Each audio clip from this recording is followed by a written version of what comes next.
So we just ordered Domino's. This is the self-driving car that everyone kind of gave me some trouble about a couple weeks back, saying you should have recorded it. But yes, we're gonna record it tonight. Johnny's gonna grab the pizza out of this cool little car. But yeah, he should be here in a second. And here comes our car. It's kind of neat because it goes, supposedly goes the speed limit of the community. We shall see. It's one of the only cars that stops at this stop sign right here. Yep, this is it. So Johnny has texted a code to kind of get the pizza out of here, which we love. So here's it turning in. Oh, it gets so scary. But it pulls up. Johnny just pulls up to the iPad, punches in his code. Yes! You got it.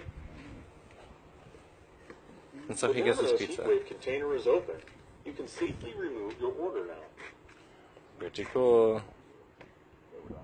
Yes, you can safely remove it. Yay! Pretty cool. Awesome job, Domino's. Domino's self-driving delivery vehicle. And they say thank you. Please stand clear. We're closing up and taking off. Awesome job. That's hilarious. Sweet. Have a good time.